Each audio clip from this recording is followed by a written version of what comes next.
Doctor নেই? ও কে রে? এর আগে তো এই গায়ে কখনো দেখে নাই। হ্যাঁ, ও আজকে এই গ্রামে এসেছে। ও আমার দেওর ঋষভ। একটু পরে পুজো শুরু হয়ে যাবে।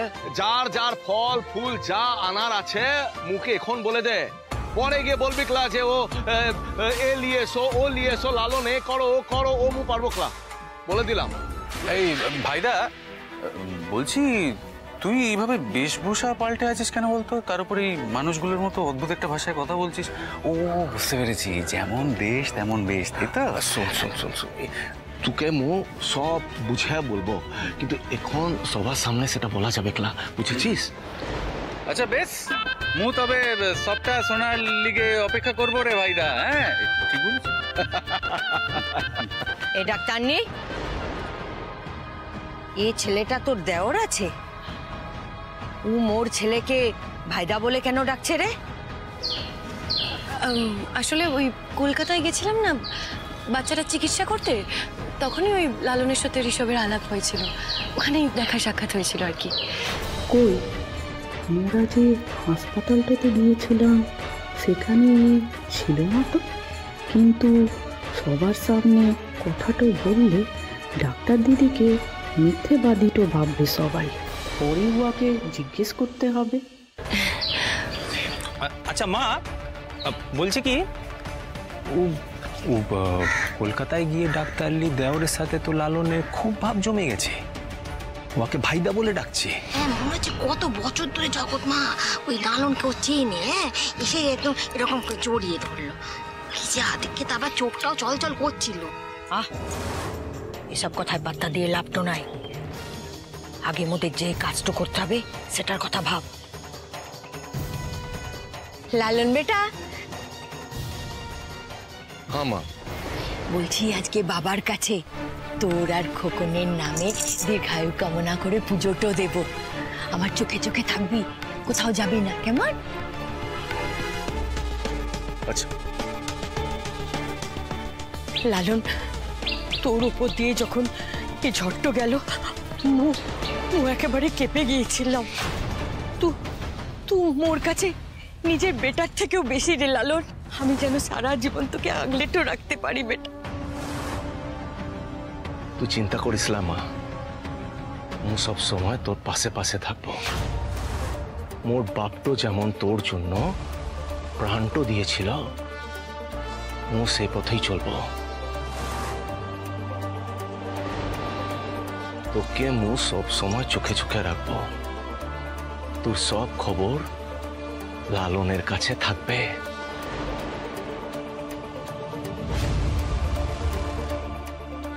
তুমোর রাজা বেটা। জগৎ মা, পুজোর সমস্ত আয়োজন হয়েছে, এবার পুজোটা শুরু করি। হ্যাঁ পণ্ডিত, পুজো তো শুরু হবে, কিন্তু তার আগে একটা কথা হলো, আমাদের এই পুজোর মাঝখানে এবার ডাক্তার নিয়ে আছে। ডাক্তার নিয়ে তো আমাদের এই গায়ে কিছু নিয়ম জানে না, তুমি ওকে বুঝিয়ে বলো নিয়মটা। আচ্ছা হ্যাঁ, বলছি দালি, আমাদের এখানে যে ওই শিব মন্দিরটা হয়েছে না, শিব ঠাকুরটা প্রতিষ্ঠিত, সেখানে এই গায়ের মেয়েরা সব জল ঢেলে পুজো শেষ করবে। তারপরে ওই আরতি টারতি হবে, কিন্তু সবটাই হবে সূর্য ডোবার আগে। সূর্য ডোবার আগে শিবরাত্রির পুজো হবে না? মানে এটা তো নিয়ম নয়, সারাদিন উপোস থেকে পুজো করে তারপরে উপোস ভাঙতে হয় রাত্রিবেলা। না, কিন্তু আমাদের গায়ের নিয়মটা একটু অন্য। হ্যাঁ হ্যাঁ রে ডাক্তারনি, পণ্ডিত একদম ঠিক কথা বলেছে। সন্ধ্যের পর এখানে থাকা যায় না, তখন ওই বাবার গলায় যে সর্পরাজ আছে তাদের আনাগোনা বেড়ে যায়। সেজন্য দেখ ওই মন্দিরে সব দুধ কলা দিয়ে পুজোটা দিয়েছে। তাই আজকের দিনে সূর্যাস্তের পর এই মন্দিরটাতে থাকা যাবে ক্লাই। তার আগেই পূজা শেষ করে মন্দির বন্ধ করে এখান থেকে চলে যেতে হবে। আমাদের যেতে হয় সেই আদি মন্দিরে, সেখানে মেয়েরা সব ওই হলুদ সিঁদুর এসব দিয়ে পুজো করে বাবাকে, তারপর জল ঢেলে উপবাস ভঙ্গ করে। সারা দিন তো সবাই উপোস করে থাকে, তাই ওই বেলের শরবত খেয়ে উপবাস ভাঙে। তারপরে সধবা মেয়েরা সিঁদুর খেলে, আর আইবুড়ো মেয়েরা গালে সিঁদুর লাগায় যাতে তাদের শিবের মতো বট্ট হয়। বলছি জগৎ মা, এই কানের পুজোটা তাহলে শুরু করে দিই? হ্যাঁ হ্যাঁ হ্যাঁ, এবার পুজো শুরু হবে, কিন্তু আমাদের ডাক্তারনি তো আছে, ও তো আগে পুজোটা শুরু করবে।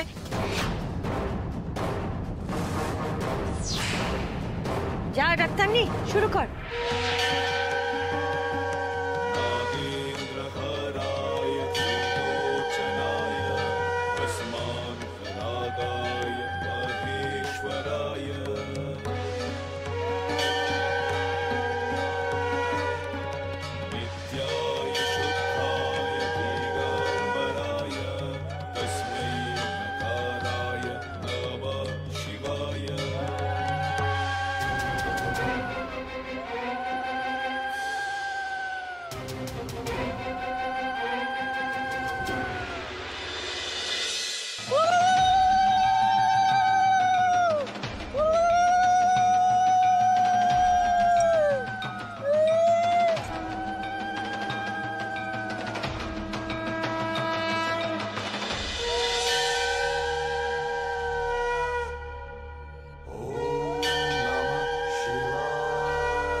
কি হলো রে ডাক্তারনি, তুই তো অবাক তো হয়ে গেলি কেন?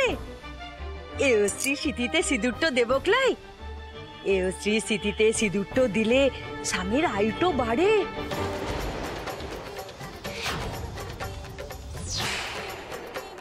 পারলে ওকে ক্ষমা করো ঈশ্বর, কারণ যা হচ্ছে তাতে ডালির কোনো দোষ নেই। ও শুধু নিজের স্বামীর প্রতিশোধটুকু নেওয়ার যোগ্য হয়ে উঠতে চায়। জগৎ মা, বলছি এবার ওই বেলের শরবতটা। হ্যাঁ হ্যাঁ, মু ব্যবস্থাটা করছি। এই ডাক্তারনি, এই গ্রামে সব থেকে যোগ্য যে সদবা, সে বেলের শরবত বানায়। মনে করা হয় তার হাতে এই বেলের শরবত খেলে এও স্ত্রীদের সিঁথি সিঁদুর অক্ষয় থাকে। লালন, বলছি এটা কিন্তু ঠিক হচ্ছে না। দেখো, নিয়ম মতো বিধবা হয়ে কিন্তু ডালির এই নিয়মটা করা উচিত নয়। কিন্তু কাকি, সবার সামনে তো এত বড় সত্যিটা বলা যাবে ক্লাই, ওকে আটকাবো কি করে বল? মুই এই শরবত বানাতাম, কিন্তু এবার মনের ইচ্ছাটো হয়েছে তুই এই শরবত বানাবি, কারণ তুই মোর লালন বেটার এই গ্রামের কত উপকার করেছিস, তাই শরবতটা তুই বানা। কি, যা বানা।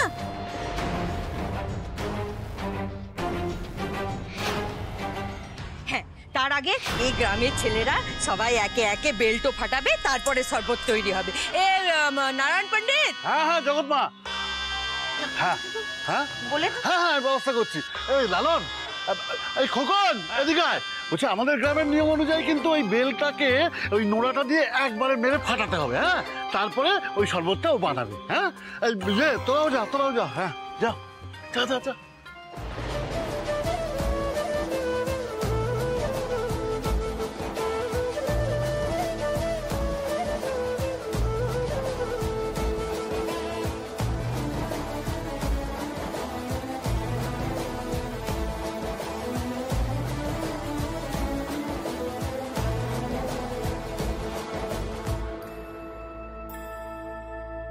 চিন্তা করিস লাই জড়িবুটি ম্যাডাম, মু না তো কাউকে জানতে দিব যে তুই বিধবা, আর না কাউকে তোর দিকে একটা আঙুল তুলতে দিব।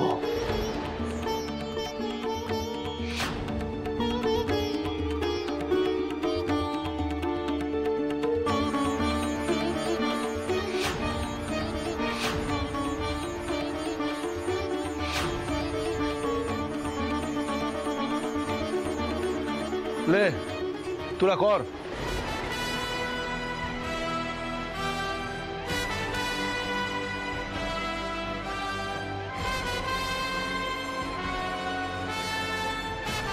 কি হলো ডাক্তারনি, দাঁড়িয়ে রইলি কেন?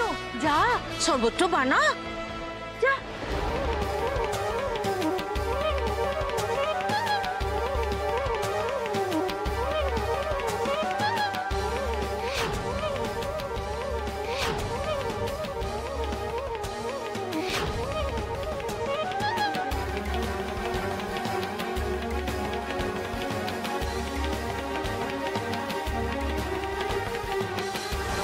ডাক্তারনি তোর হলো, এবার সবাইকে সর্বোচ্চ দে। হ্যাঁ হয়ে এসছে।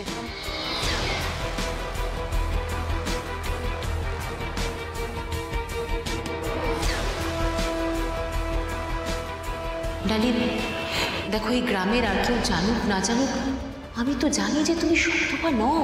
তাই বলি কি মা, এই শাখা সিঁদুর কলা এসব এবার পড়াটা ছেড়ে দাও। আমাদের বিধবাদের এসব পড়ার অধিকার নেই মা। আমায় ক্ষমা করো মাসি, আমি প্রতিজ্ঞা করছি এই সিঁদুর আমি বুঝতে পারবো না, আর এই পুজোও আমি করবো, কারণ এসব কুসংস্কার আমি মানতে পারবো না।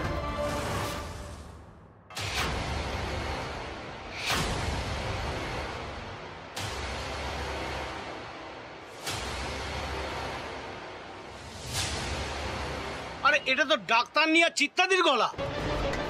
আরে কি বলছে গো, ডাক্তারনির স্বামী মারা গেছে?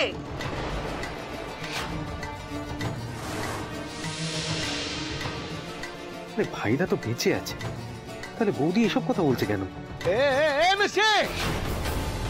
সব তুই কি করছিস, কি চালিয়েছিস এসব? কেন রে, মোর কাকি তার বঞ্জিটা সত্যি একাই জানবে? মুড়া কেউ জানবকলে এই গ্রামের কারুর জানার অধিকার লাই? সে ডালি এতদিন মিথ্যে সিঁদুর পরার নাটকটা করতো বটে। মো এই দিনটারই ভয় পাচ্ছিলাম, ডালিকে যে মোর গায়ের লোকে এবার কি কি কথা শোনাবে। তার উপর ও আজ শতবার মতো পুজো করেছে, এই অশান্তি তো থামানো যাবে ক্লাই। ছি ছি ছি ছি ছি ছি ছি ছি, এই ডাক্তারনিকে মো বিশ্বাস করে সবার আগে ওকে পুজো করার অধিকার তো দিয়েছিলাম, আর ও কিনা বিধবা। ছি ছি ছি ছি ছি ছি ছি ছি, এই ছি, আমরা সবাই স্বামীর মঙ্গল কামনা করে উপোসটা রেখেছিলাম, হ্যাঁ, আর সেই উপোস কিনা ভাঙতে হলো এই বেদমা মেয়ের হাতের শরবতকে। এ ভগবান, পাপ নিও না গো। ও জগৎ মা, এখন কি হবে? ওই মেয়ের পাপে যদি আমাদের স্বামীর কিছু হয়, অতীতে হয়ে যায়, তখন কি হবে আপনি বলেন?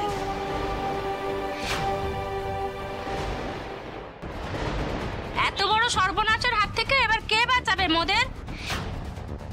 আপনি তো জানেন জগৎ মা, মোর স্বামী এমনি অসুস্থ, দিন রাত তার লিগে কত প্রার্থনা করি, সব যদি এই মেয়েটার দোষে বৃথা যায়, ঠাকুর যদি মোর স্বামীর কোনো ক্ষতি।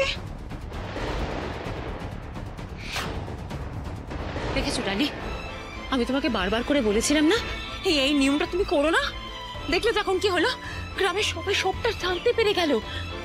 ওরা এখন কি করবে জানো? সবার সামনে তোমার সম্মানহানি করবে। না মাসি, না, আমি কোনো অন্যায় করিনি, কোনো ভুল করিনি। নিজের ইচ্ছায় ঈশ্বরের আরাধনা করার অধিকার সবার আছে, এতে কোনো পাপ নেই। তাই আমার জন্য কাউকে পাপের ভাগিদার হতে হয়েছে, এই কথাটা আমি বিশ্বাস করি।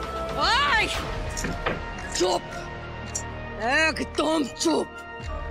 কালা মুখ থেকে যদি আর একটা কথা বের করিস না, তোর জিভটা টেনে ছিঁড়ে ফেলে দেবো। খুব উঠছিলি না তুই ডালি, এবার দেখ কেমন ধপাস করে তোকে মাটিতে এনে ফেললাম।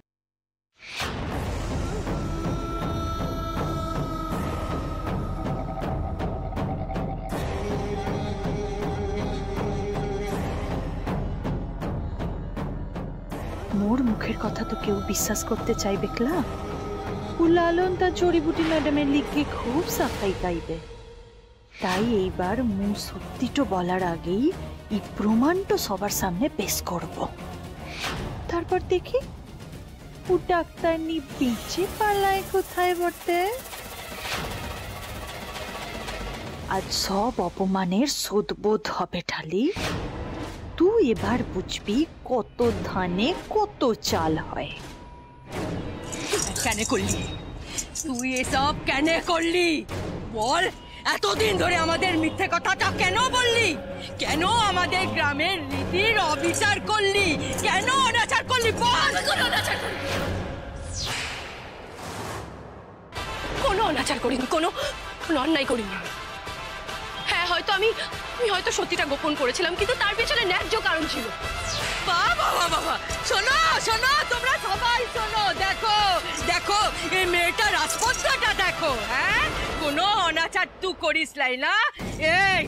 এই রাক্ষসী, হ্যাঁ, এটাকে অন্যায় বলে না রে, এটাকে পাপ বলে। পাপ। তুই একটা পাপী। পাপী স্বামীটাকে খেয়েছিস তো, এবার কি চেয়েছিস? মোদের গ্রামে এসে সব কটা ছেলেকে খাবি, শেষ করে দিবি সবাইকে। মা, তুই কি চাতা বলছিস? আমি কোনো জাতা কথা বলি নাই। তা জানার পর তুই এই ডাক্তারনির পক্ষটা লিখছিস? হ্যাঁ, লিখছি। কারণ মু জানি ও পায়া লয়, ও এটা সব কুসংস্কার চলছে এখানে।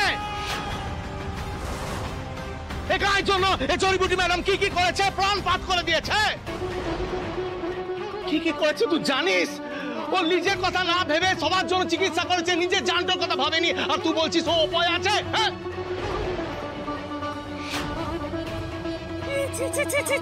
দেখো গো, তোমরা সবাই দেখো, এই ডাক্তারনি আমার লালনের মাথাটা কেমন চিবিয়ে খেয়েছে। এ লালন বেটা, তুই অন্ধ হয়ে গেছিস রে, অন্ধ হয়ে গেছিস। চোখের ওপর থেকে পট্টিটা সরা, আমি তোর কাছে হাত জোর করছি। তাহলে তুই না সবটা দেখতে পারবি, সবটা বুঝতে পারবি। মা, মু এখন পরিষ্কার সব দেখতে পাচ্ছি, শুনতে পাচ্ছি, জানতে পারছি। তাই মু এই কথা বলছি, ও জড়িবুটি ম্যাডামের জন্য এই গায়ের কোনো ক্ষতি হচ্ছে না। ভুলে গেছিস তুই? ও বিশুর ছেলে মরতে বসেছিল, কি করে ওকে বাঁচিয়ে নিয়ে এলো। ও মাঝের পাড়ার হারেন্দা, ও কিরকম অবস্থা ছিল, কোথা থেকে কোথায় নিয়ে এলো এ জড়িবুটি ম্যাডাম। আর লক্ষার বউ, হ্যাঁ, ওর বাচ্চাটা পেটে মরে যাচ্ছিল। হ্যাঁ, ওকে তুই এ জড়িবুটি ম্যাডাম বাঁচিয়েছে, সব ভুলে যাচ্ছিস তুই? কিচ্ছু ভুলি নাই মু কোনো কথাটা ভুলি নাই। মু যদি তোকে বলি, যতদিন না ও ডাক্তার নিয়ে গায়ে এসছে ততদিন মোরা খুব ভালো ছিলাম।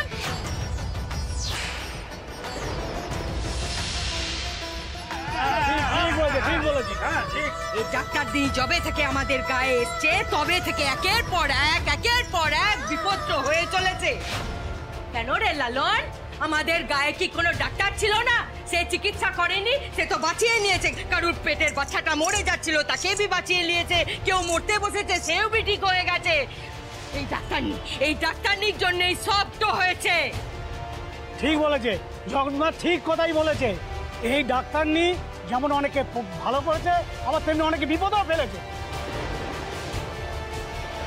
যেমন তুই শহরে যাওয়ার সময় ও নিয়মটা পালন করলো না, কিসের জন্য তোকে তো সংকটে পড়তে হলো। হ্যাঁ, আর এবারে শিবরাত্রির পুজোটা করে তো সব সীমা লঙ্ঘন করে দিল। আমাদের এই মন্দিরে বিগ্রহ কত জাগ্রত, হ্যাঁ, সদবরা ছাড়া এই বিগ্রহ কেউ চুতে পারে না। আর এই মেয়ে বিগ্রহ চুয়ে আবার পুজো দিয়ে দিল।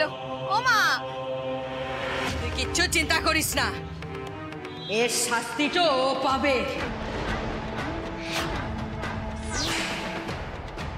ওকে মূল নিজে হাতে শাস্তিটা দেবো, ওর হাত মুখ কেটে নেবো।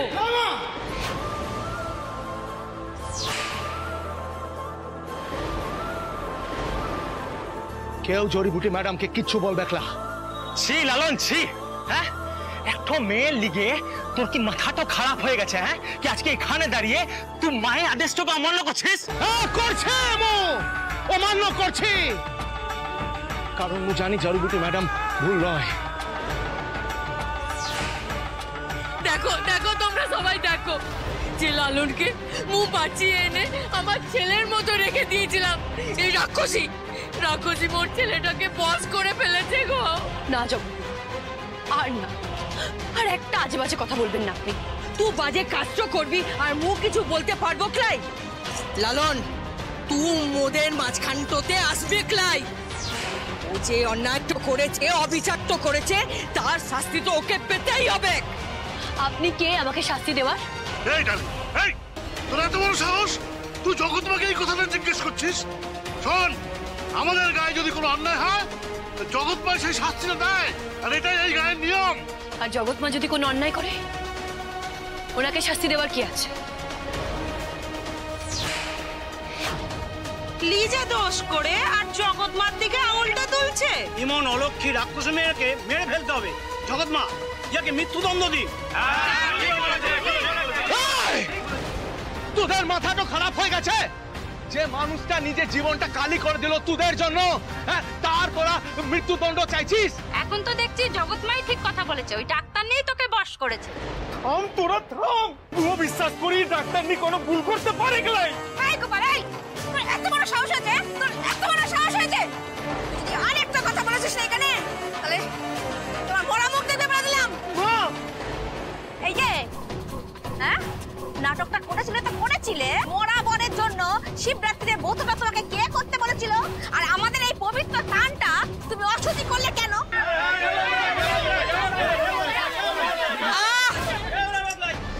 শান্ত হও তোমরা, সবাই শান্ত হও।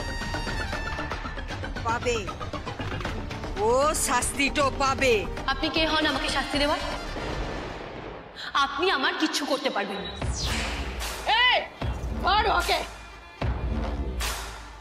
চলো চলো চলো চলো। কি করছেন আপনারা? চলো চলো কি করছেন আপনারা? ছাড়ুন আমাকে। আরে আরে কি হচ্ছে নাকি? ছাড়ুন ওনাকে, ছাড়ুন। কি অসভ্যতা হচ্ছে? তখন থেকে শুনে যাচ্ছি জান হয় তাই বলে যাচ্ছেন। আমি কিন্তু সব সহ্য করবো না বলে দিলাম। এই ছোকরা, সহ্য তো মোরা করেছি রে, মোরা। তোর দাদা যে মোড়ে সঙ্গে চলে গেছে সেটা তুই মোদের জানাসলাই না তোর বৌদি মোদেরকে বলেছে? এবার মুখ ওকে বিধবার সাজে সাজাবো।